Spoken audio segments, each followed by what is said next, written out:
할렐루야. 네, 우리 앞뒤 옆 사람 인사 한번 나눠보겠습니다. 함께함이 기쁨입니다.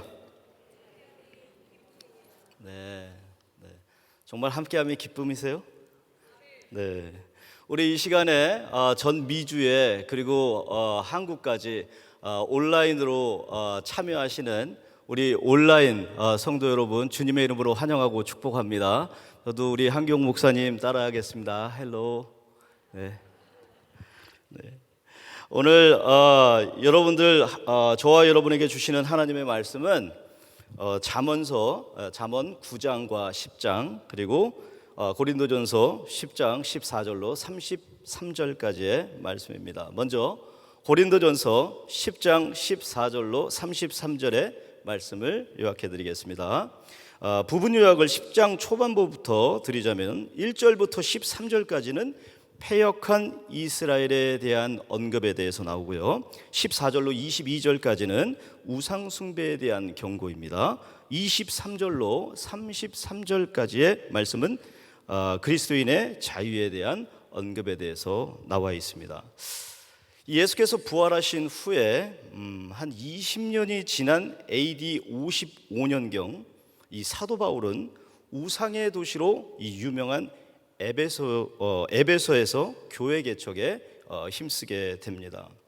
그러던 중 에베소 교회가 어느 정도 기반을 좀 다지게 되자 그는 3차 전도 여행을 계획을 합니다. 이 계획을 하고 나서 보니 바울 사도께서 몇 해 전부터 이렇게 마음에 짓눌러 오던 하나의 과제가 있었는데, 그것은 바로 고린도 교회의 문제에 관하여 서신을 써야겠다라는 이 마음의 확신이 왔습니다. 왜냐하면 고린도 교회는 고린도 교회는 바울 사도가 에베소 교회로 오기 전에 심혈을 기울여서 개척한 교회였기 때문입니다.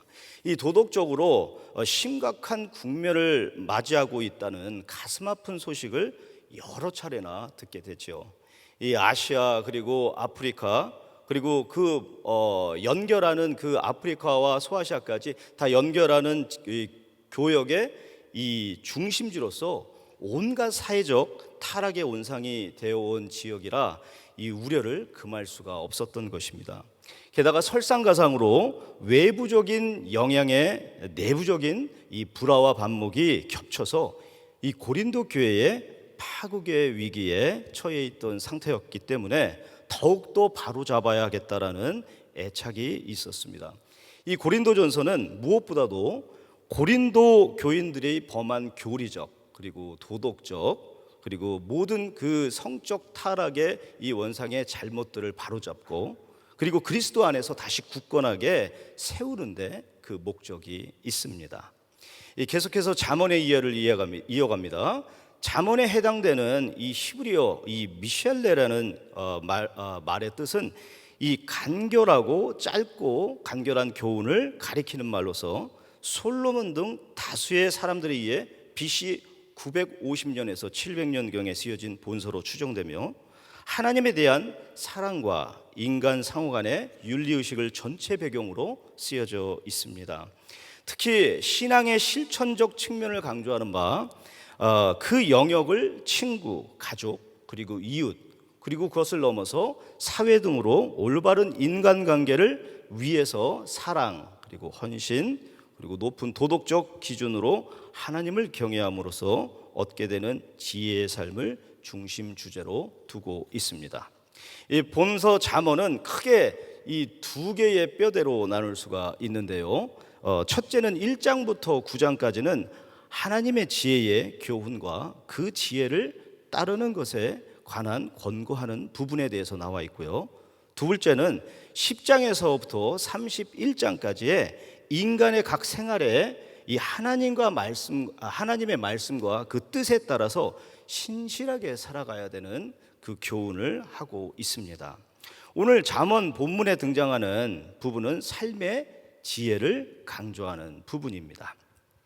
믿음 생활을 잘 관리하고 변질되지 않게 하기 위해서 오늘 우리 모두는 지혜의 말씀을 그리스도 예수 안에서 실천에 옮길 때 변질되지 않은 상태를 잘 유지할 수 있게 되는 것입니다.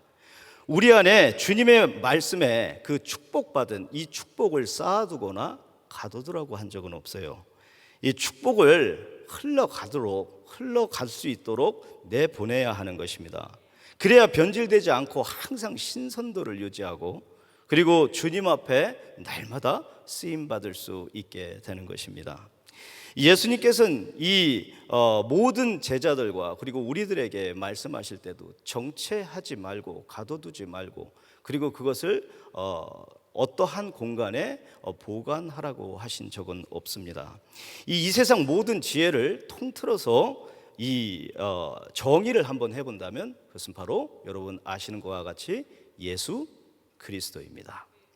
예수님께서는 지혜의 샘이요 이 원천이시며, 누구든지 이 구할 때 그 형언할 수 없는 최대값을 훨씬 뛰어넘는 지혜를 주신다고 하셨어요. 아멘. 네, 지금같이 이 혼란 시기에는 이 잠언의 지혜 말씀이, 성령의 지혜가 필요한 시기입니다. 오늘 저는 고린도전서를 기준으로 여러분들과 좀 중점적으로 말씀을 좀 나누기를 원합니다. 먼저 오늘 본문 고린도전서 10장은 8장에서 앞서 다뤘던 것처럼 우상의 제물에 관한 교훈이 이 이스라엘의 역사와 관련하여 다시 한번 진지하게 다뤄지고 있는 내용입니다. 이 바울 사도는 이 본서에서 이스라엘의 출애굽 역사를 실예로 들어서 이 고린도 교인들의 불신앙을 경고하고 있고, 이스라엘의 하나님을 백성으로 선택함으로 이것은 교회가 세상으로부터 택함을 받았다는 것과 같은 의미를 지적하고 있습니다. 우상, 이 아이돌이라는 뜻은 이 그리스어로 이미지라는 뜻이에요. 그냥 단순한 이미지입니다. 이 우상 숭배는 종교학에서 페레시즘이라는 말로 지금 정의를 내리고 있는데요. 이 뜻이 무엇이냐면 이 육적으로나 그리고 정신적으로나 그리고 성적으로나 모두가 하나를 바라보고 그것에 심취되어서, 그리고 그 어떤 사물 자체를 집착하는 것을 말하는데, 상황에 맞는 가치의 중요성을 인지하는 것이 아니라 자신만의 이상에 갇혀서 가치의 중요성도 또 상황의 판단도 모두 잃어버리고 이 성적으로 극에 달하는 이 타락의 우상 숭배를 하는 것을 뜻합니다. 오늘 말씀은 상당히 중요한 부분을 다루는데, 집중에 집중을 거듭하셔서 온라인으로 특별하게 이 시간에 새벽 예배를 드리시는 우리 온라인 성도 여러분, 그리고 이 현장에서 드리시는 여러분들 모두 말씀 가운데 이 귀한 말씀을 아멘으로 화답하셔서 승리하시기를 예수 이름으로 축복합니다. 제가 택한 오늘 여러분과 나눌 은혜의 말씀 한 구절은 고린도전서 10장 31절입니다. 그런즉 너희가 먹든지 마시든지 무엇을 하든지 다 하나님의 영광을 위하여 하라. 저는 오늘 내 삶의 유통기한이라는 제목으로 말씀을 선포하겠습니다. 내 삶의 유통기한. 오늘 본문 내용 가운데 여러분의 이해를 돕기 위해 중요한 핵심 3가지를 기납법적으로 먼저 말씀드리겠습니다. 자, 한번 따라해 보겠습니다. 첫 번째, 영적인 삶의 유통기한을 점검하라. 네, 우리는 다 하나지요. 네, 이쪽에서 높은 음이 들리고 저쪽에서 화음이 들립니다. 다시 한번 해보겠습니다. 영적인 삶의 유통기한을 점검하라. 네, 두 번째, 말씀의 삶의 유통기한을 청결하도록 유지하라. 세 번째, 믿음의 삶의 유통기한을 새롭게 갱신하라.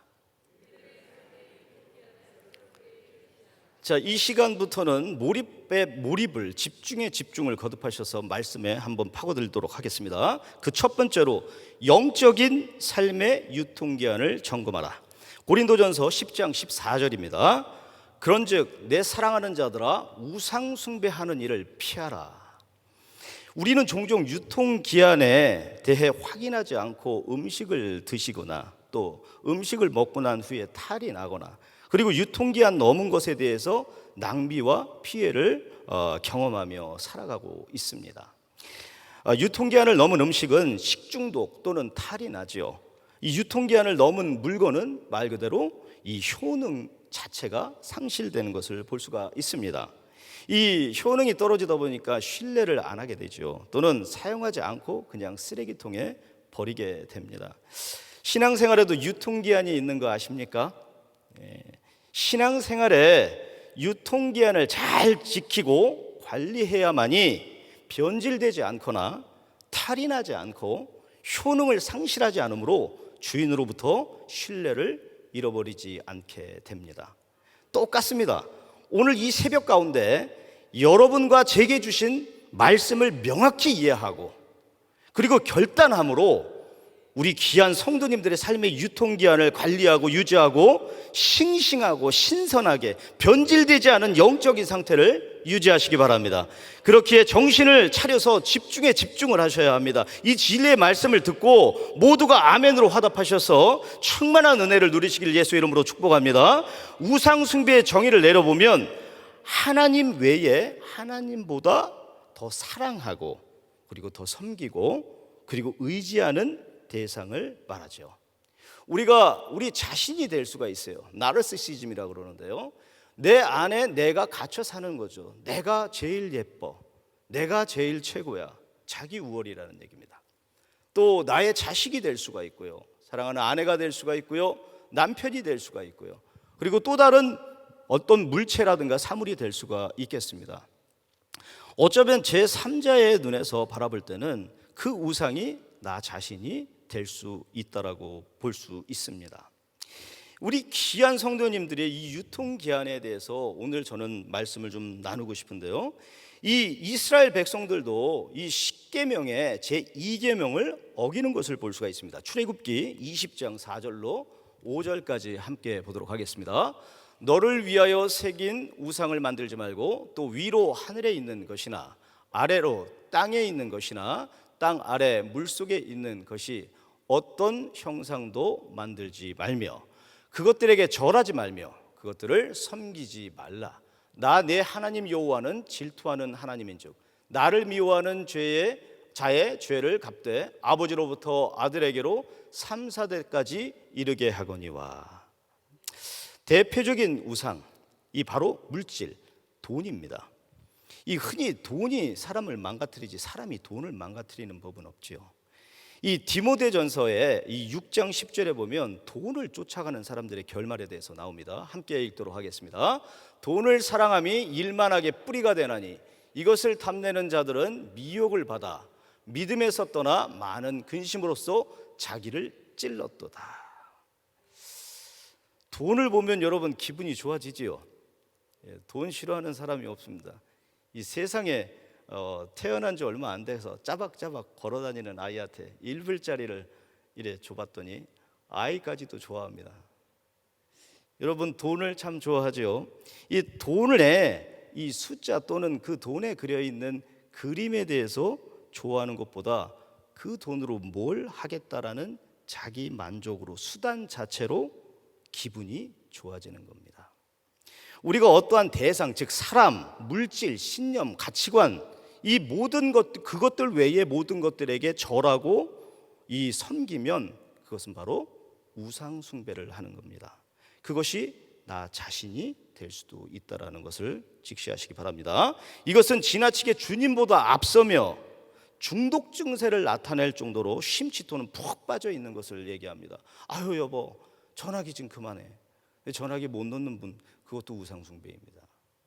또 어떤 거를 예를 들어서 주일 성수를 못하고 주일날 산으로 들으러 그리고 바다로 그리고 골프로 그리고 외의 어떤 취미 생활들에 대해서 주님보다 앞서고 그것들을 하기 위해서 주일 성수를 못한다. 이것 또한 우상 숭배로 보시면 됩니다.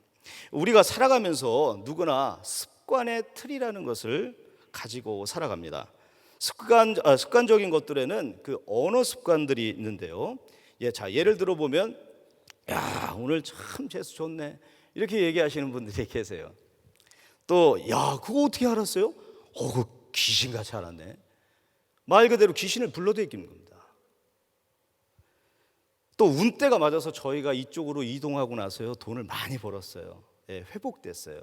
이렇게 얘기하시는 분들이 계셔요. 여기에 더하자면 연초가 되면 이 신문상에 나와 있는 자신의 띠를 보고 운세를 보면서 시작하는 사람들도 믿는 자들 중에서 어마어마하게 많다고 합니다. 우리가 다시 한번 여러분들께 도전합니다. 예수 그리스도를 믿는 그 순간, 그리고 예수를 영접하는 그 순간에는 저와 여러분은 사주팔자 운명에서 자유하게 된 줄 믿습니다. 아멘. 이제 그런 쓸데없는 곳에다가 시간 낭비하지 마셔요. 우리가 완전하게 세상 영원 끝날까지 우리와 함께 하시겠다라고 하신 주님의 말씀을 의지하는, 그리고 믿고 따르는 자들인데 어떻게 신문상에 나와 있는 게 운명이 나를 자유하게 하고 나를 주관한다라고 생각할 수 있겠습니까? 그것은 바보 같은 짓입니다. 우리가 어떠한 것을 하든 간에, 그리고 주님 말씀 가운데 거할 때는 다른 것이 우리 안에 들어오게 된다라는 것을 허용하지 마시기 바랍니다. 오늘 바울 사도는 바로 이런 것들을 통틀어서 헬라어로 피게테, 달아나다라는 뜻으로 이 말씀을 전하고 있는데요. 우상 숭배를 하는 일을 피하라. 말 그대로 우상 숭배할 수 있는 것이 아니라 하게 될 수도 있는 것들까지도 모조리 지적을 하고 있는 것입니다. 죄를 피할 수 있는 최선의 방법은 도망하는 겁니다. 멀리하는 겁니다. 내가 그거를 제어할 수 없기 때문에, 내가 나 자신을 구원할 수 없듯이 말 그대로 멀리하라는 얘기입니다. 단순히 우상 숭배만 하지 말라는 것이 아니라 이거는 이 그렇게 될 가능성 일조차도, 즉 언어도 하지 말라고 가르치는 것을 우리는 명확히 알아야 합니다. 이렇듯 영적인 삶의 유통기한을 실시간 점검하고 이 상태를 확인하지 않으면 내 자신의 영적 상태가 망가져 가는지도 모르고 육신을 따라 주님과 관계는 물론 우리 주변의 지체들까지도, 나 자신은 물론이며 내 가족이며, 그리고 내가 속해 있는 가정교회와 그리고 내가 속해 있는 이 그룹에서도 이 모든 사람들도 하나님 앞에 나아가지 못하게 하는 죄의 종노릇을 하게 되는 것입니다. 그렇게 영적인 상태의 유통기한은 말씀 앞에 철저히 점검해야 됩니다. 두 번째, 말씀의 삶의 유통기한을 청결하도록 유지하라. 고린도전서 10장 20절 말씀 함께 보겠습니다. 무릇 이방인이 제사하는 것은 귀신에게 하는 것이요 하나님께 제사하는 것이 아니니 나는 너희가 귀신과 교제하는 자가 되기를 원하지 아니하노라. 너희가 주의 잔과 귀신의 잔을 겸하여 마시지 못하고 주의 식탁과 귀신의 식탁에 겸하여 참여하지 못하리라. 당시 고린도 교회는 보다 심각한 문제가 영적으로 타락한 죄, 그리고 성적으로 타락한 죄, 이 교회로부터 치리되지 않은, 정죄되지 않았다라는 이 모든 죄상이 그대로 드러나는 것을 볼 수가 있습니다.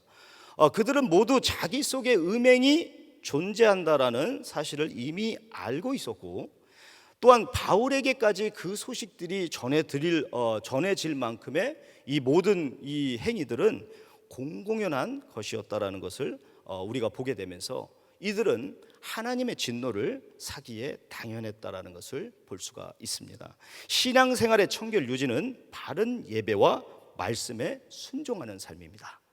참된 신앙은 삶 속에서 늘 십자가의 구원의 감격을 경험하면서 은혜의 대로를 걸어가는 것입니다. 저 우스운 소리로 하나님 다음으로다가 요즘에 우리 자신에 대해서 이 제일 잘하는 것이 있다고 하죠. 그것이 바로 요즘 스마트폰이 우리를 제일 잘 알고 있다고 합니다. 맞나요? 네. 이 아무도 없을 때, 그리고 자신도 모른 채 주님이 없다고 상실할 때 하는 행동들이 있습니다. 그리고 무의식 속에서 습관적으로 하는 것들이 이 스마트폰에는 이 무엇을 누르고 그리고 무엇을 받는지가 그 흔적이 그대로 남아 있습니다. 순간을 살아가는 인간이 영생의 소망을 누리면서 기쁨 중에 생활하는 것은 예수 그리스도께 나아온 자들만이 체험할 수 있는 신앙의 신비입니다. 이는 유통기한이 넘어서 더 이상 사용하지 못하거나 또 먹지 못할 때와 같은 의미를 가지고 있는데요. 어떻게 유통기한을 넘은 것을 여러분들이 팔 수가 있겠어요? 그리고 유통기한이 넘은 것을 확인한 바 여러분들은 그 물건을 사시겠어요? 그리고 유통기한이 넘은 걸 찝찝해서 어떻게 먹을 수 있겠습니까? 그리고 유통기한이 넘은 것을, 그 효과가 없는 것을 우리가 흔히 경험하는 것 중에 약을 볼 수가 있는데, 약을 먹으려고 하다 보니까 1년이 지난 약을 눈으로 보게 된 거죠. 그러면 그 약을 먹게 되나요? 예, 약의 효능은 떨어집니다. 하지만 먹어도 됩니다라고 하는 약이 있지만 대부분 다 쓰레기통에 버리게 됩니다. 이 청결하지 못하면 우리의 삶에도 이 아무 쓸데가 없는 거예요. 하나님 보실 때에 우리 신앙생활의 모든 삶 자체가 하나님 보시기에 유통기한이 넘은 자들이 돼버리면 하나님 보실 때 절대 우리를 쓰지 못하십니다. 않으세요. 쓰지를 않으세요. 죄 가운데 빠져 있는지도 모르고, 그리고 우상 숭배를 나 자신이 우상이 돼서 그래 살아가면서 하나님 앞에 쓰임 받고자 한다. 이거 어불성설 아니겠습니까? 우리가 살아가면서 하나님 말씀 가운데 집중하는 것, 이거 상당히 중요한 원리입니다. 하지만 그 원리를 가지고 내 삶 가운데 그걸 그대로 지켜 행한다라는 거, 그리고 그 지켜 행하면서 내가 몸부림치는 가운데에서 오늘 하루도 예수로 꽉 들어쳐서 살아야 되는 내 자신의 삶이 되어야 됨에도 불구하고 그렇게 못하는 삶을 살고 있다. 이거 문제가 아닐까요? 마찬가지입니다. 유통기한이 넘은 것을 우리가 발견한 것처럼 주님께서 우리 상태를 그렇게 보셨을 때에 우리 자신의 삶을 사용하실 수가 없다라고 말씀드릴 수 있습니다. 고린도전서 10장 3절 한번 읽어보겠습니다. 다 같은 신령한 음식을 먹으며 다 같은 신령한 음료를 마셨으니 이는 그들을 따르는 신령한 반석으로부터 마셨음에 그 반석은 곧 그리스도시라. 이 바울은 이스라엘 조상들의 출애굽하며 광야에서 하나님께 세례를 받고 이 홍해를 건넜던 사건 여러분들 아시죠? 이 홍해를 건넜던 사건을 인용하면서 이 세례를 받은 것으로 간주하고 신령한 식물을 먹었다 그랬어요. 그것이 뭐죠? 예, 만나입니다. 그리고 신령한 음료를 마셨다고 했습니다. 이는 이스라엘 역사의 구속사적 의미를 교훈한 것이고 이스라엘 백성이 이 광야에서 반석에서 나는 물을 마셨음을 증거하면서 그 반석은 곧 그리스도라고 말하고 있습니다. 이는 이스라엘 백성의 광야 생활을 성도의 삶을 비유함을 의미하는데 그들은 신령한 식물을 먹으며 신령한 음료를 먹었으나 여기에 집중하시기 바랍니다. 멸망했다라는 것입니다. 바울은 신앙의 긴장감과 영생수이신 그리스도를 믿음으로 말미암아 구원의 은혜를 누리게 된 것을 증거하였습니다. 그러나 악을 즐겨함으로 멸망받은 백성들과 같이 되지 말라고 조언하고 있습니다. 우리가 살아가면서 두 가지를 하나로 겸하여 섬길 수가 없다고 합니다. 물질과 주님은 섬길 수 없다라고 분명히 저와 여러분들은 다 아는 내용입니다. 하지만 우리가 살아가면서 나 자신을 이끌어가는 것이 무엇입니까? 그것이 물질입니까? 그것이 신념입니까? 그것이 내가 가지고 있는 배경입니까? 그리고 그것이 내가 알고 있는 지인들입니까? 절대 여러분 기억하시기 바랍니다. 성령을 앞서는 삶을 살지 마시기 바랍니다. 성령을 앞서는 삶, 가장 나에게 있어서 우상으로 다가오면서 나 자신을 무너뜨리는 것이 경험이라면 차라리 그 경험을 내려놓으세요. 경험이 많다 보니까 주님보다 경험을 더 의지하게 되고 어떠한 상황이 벌어지게 되니까 하나님 앞에 기도하는 것보다 그 경험을 토대로 내가 알고 있는 배경과 내가 알고 있는 지인들을 통해서 그 일을 해결해야지라고 생각하는 우리의 삶 가운데 종종 우리 자신들은 그 덫에 넘어가곤 합니다. 여러분들 삶 가운데 여러분들이 가지고 있는 경험을 조금이라도 가지고 있고 그것을 의지하고 있고 그것을 경험하는 바 그것을 붙잡고 있는 여러분들이시라면 이 시간 예수의 이름으로 그것들을 다 내려놓으시기 바랍니다. 하나님을 시험하다가 뱀에 물려 죽은 백성들과 간음하다가 이 죽임을 당한 백성들도 역설함으로 신앙의 긴장감과 청결함을 유지하고 언제나 하나님 앞에 범죄치 않고 세상 유혹 가운데 차별화되어야 되는 것을 강조하고 있습니다. 그러므로 그리스도의 구속의 은혜로 말미암아 구원받았다고 하는 우리가, 그리고 자부하는 우리가 합당치 않게 경험을 의지하거나 우상을 세워서 나 자신을 의지하거나 이러한 삶을 살고 있노라면 하나님의 진노의 심판을 자초하는 어리석인 행위가 되는 것임을 우리는 명확하게 알아야 합니다. 세 번째, 믿음의 삶의 유통기한을 새롭게 갱신하라. 고린도전서 10장 33절의 말씀 함께 보도록 하겠습니다. 나와 같이 모든 일에 모든 삶을 기쁘게 하여 자신의 유익을 구하지 아니하고 많은 사람의 유익을 구하여 그들로 구원받게 하라. 바울은 성도들의 행동 기준을 지금 제시하고 있는 거예요. 그것은 자기의 유익을 구하지 않고 남의 유익을 구하여 한다는 것이에요. 성도들에게 먹든지 마시든지 그리고 무엇을 하든지 다 하나님의 영광을 위해서 하라고 얘기하고 있습니다. 이 하나님의 영광을 위해서 남의 유익을 구한다, 쉬운 것 같으면서도 상당히 우리 개인의 스스로 삶에 자문해 보면 상당히 어렵다라는 것을 여러분들 느낄 수가 있습니다. 바울이 제시하는 것은 바로 그러한 삶을 살아야 한다라고 성도의 삶의 원리가 되는 기준을 지금 제시하고 있는 거예요. 오늘날 우리 교회에서 우리가 볼 때 많은 사람들이 사역을 한다, 그리고 함께 또 동역한다, 그리고 함께 연합의 영성을 이루고자 한다라고 말은 할 수 있지만 정말 내 지체 가운데에서 그 집, 그 가정에 아이가 잘 되거나 또 그 가정이 잘 돼서 차를 바꾸든 또 이사를 큰 집으로 하든 그리고 사업이 잘 돼서 여행을 갔다 오든 어떠한 것을 볼 때 많은 사람들이 그 사람의, 그 상대의 유익을 구할 수 있도록 그러한 믿음의 바탕에 이 그릇을 준비하라라는 얘기예요. 우리가 남을 위해서 유익을 구한다라는 의미는 절대 사랑 없이는 될 수가 없습니다. 사랑하셔야 합니다.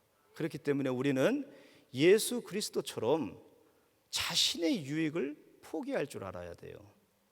여러분들 삶 가운데 내가 이거 하면 나에게 유익이 될 것 같은데 라고 생각하시는 부분도 내 지체를 위해서, 내 형제나 자매를 위해서 그 유익을 포기하라고 얘기하는 겁니다.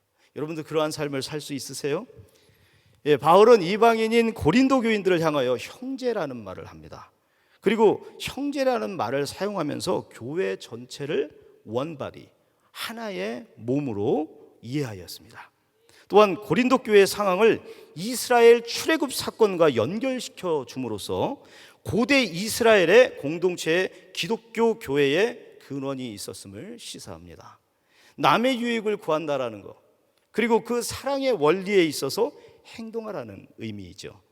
누구를 위한 유익을 구한다라는 것, 오늘부터 한번 실천해 보시겠어요? 결단하세요. 저도 우리 한 목사님 쫓아해 보겠습니다. 아멘이 어디로 갔습니까? 네, 아멘.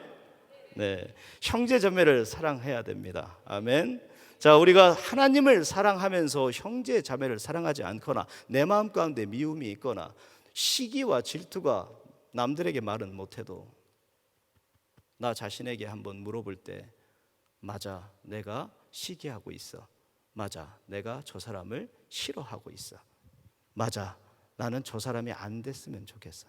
맞아, 이번 사역하는 데는 저 사람이 포함이 안 됐으면 좋겠어.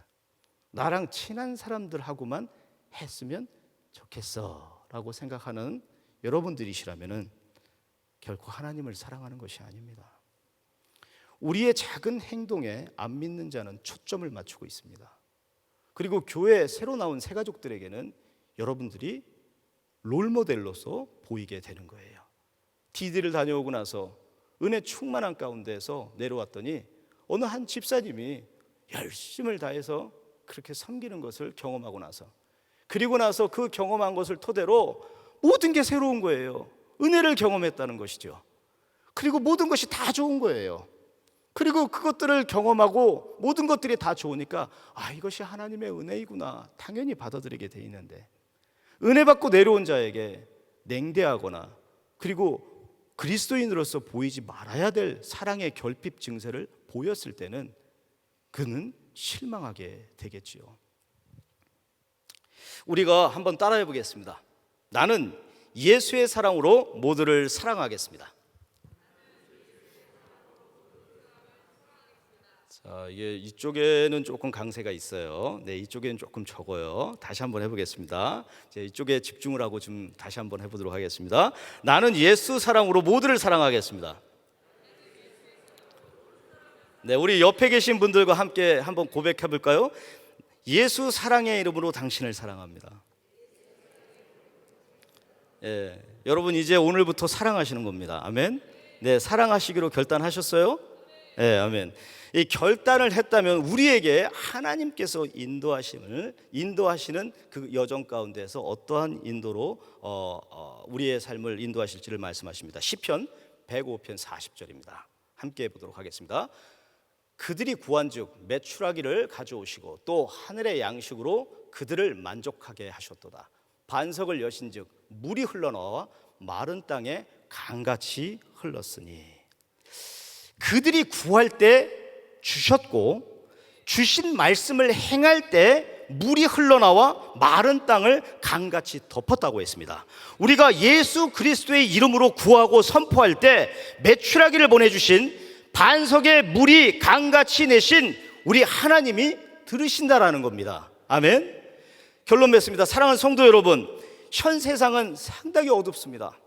그리고 앞으로도 더 어둡고 캄캄할 것입니다. 그리고 기근과 핍박과 전쟁과 그리고 아픔이 도래된 세상에서 이제 우리는 무엇을 바라봐야 할까요?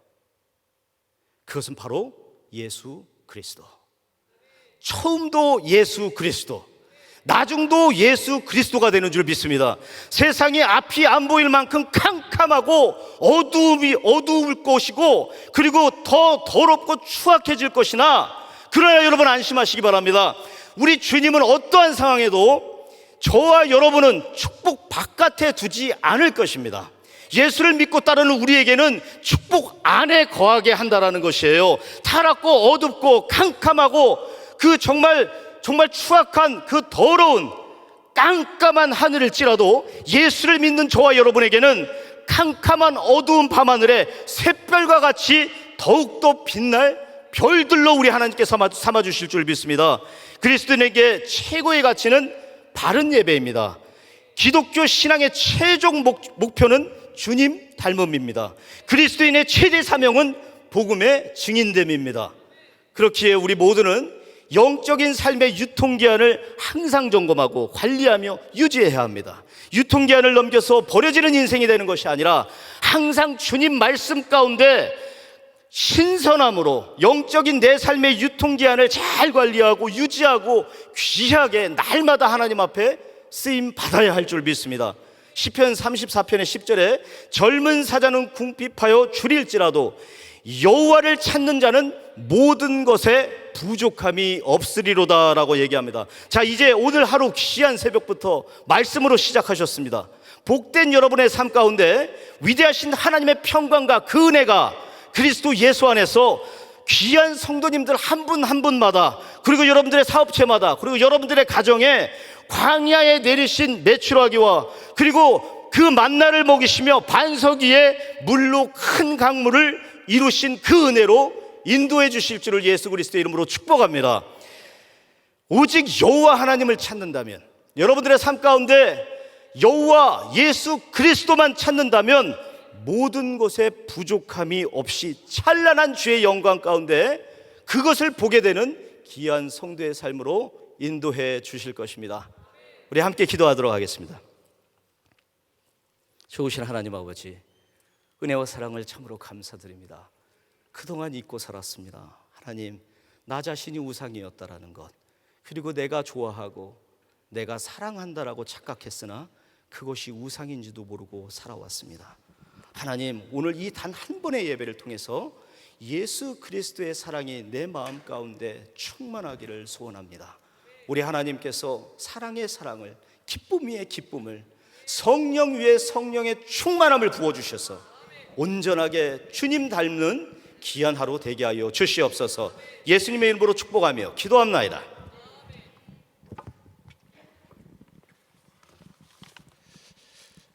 우리 들으신 말씀 생각하시면서 우리 새롭게 하소서 우리 같이 찬양드립니다.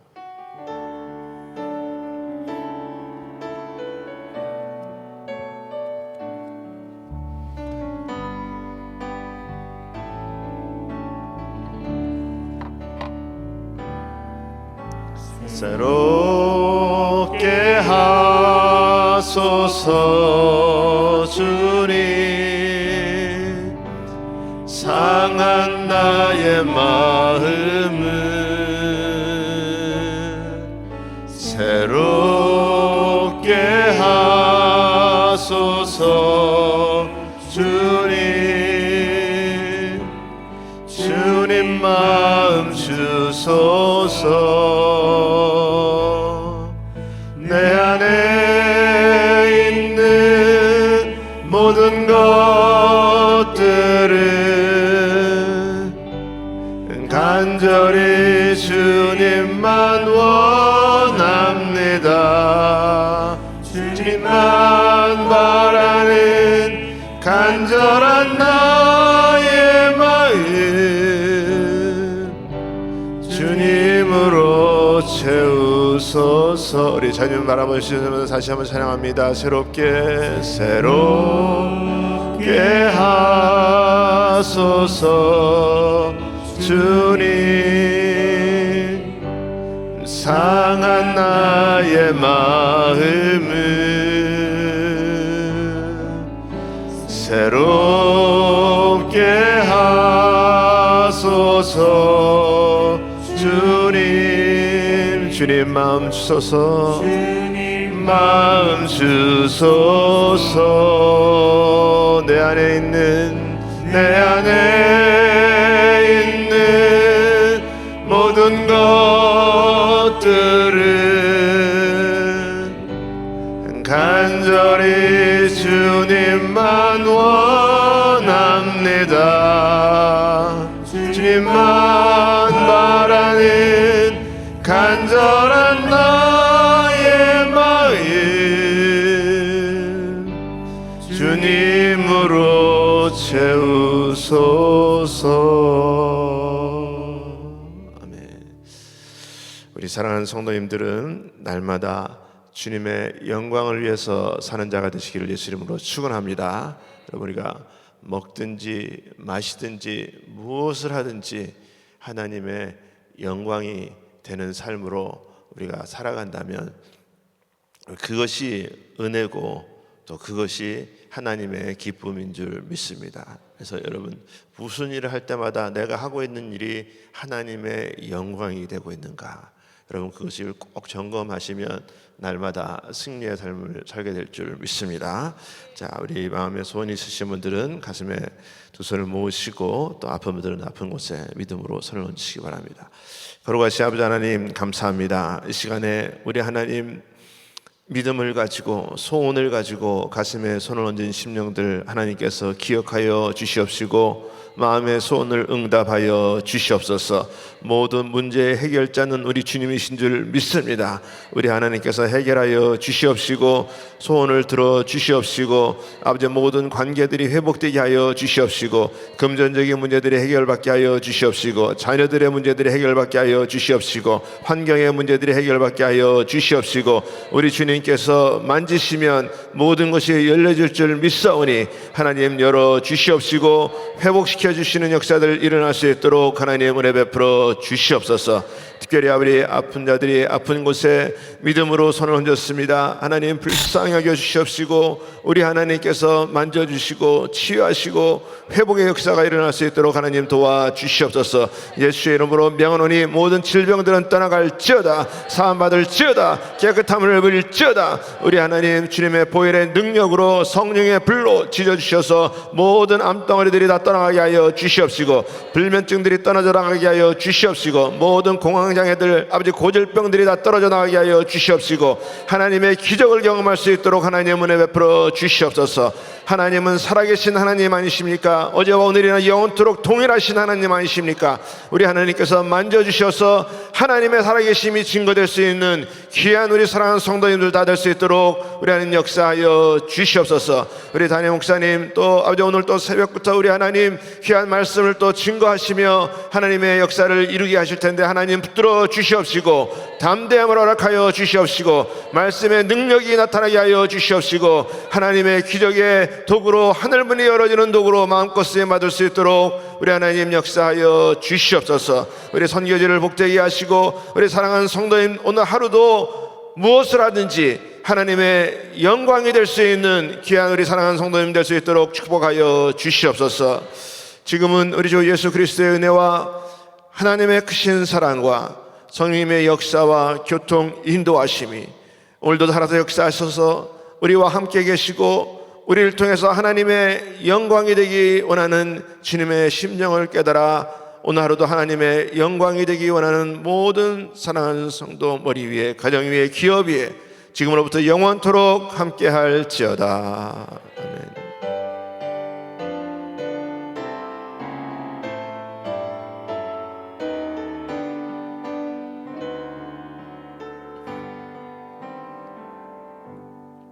아멘.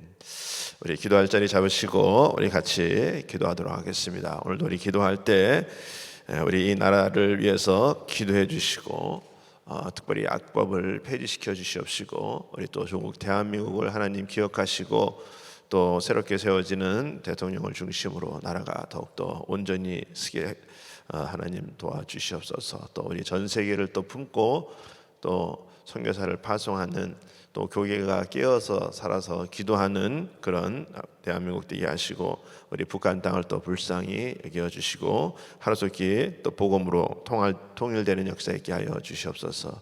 또 우리 담임 목사님 한국 집회 가운데 영적인 충만함이 계속될 수 있도록 기도해 주시고 또 우리 교회 또 우리 교육부와 또 EM과 또 우리 그룹을 주님 축복하시고 또 우리 함께 사역하는 우리 사역자들 또 그룹장들 하나님 도와주시고 모든 직분자들 하나님 사명 감당할 수 있도록 또 우리 전 세계 나가시 우리 선교지 또 특별히 우크라이나 땅을 위해서 우리 김광심 목사님 네 분을 위해서 오늘 또 우리 가지고 나온 우리 기도 제목을 위해서 우리 한번 주여 부르짖고 간절히 통성으로 합심해서 기도합니다.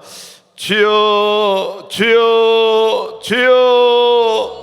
거룩하신 아버지 하나님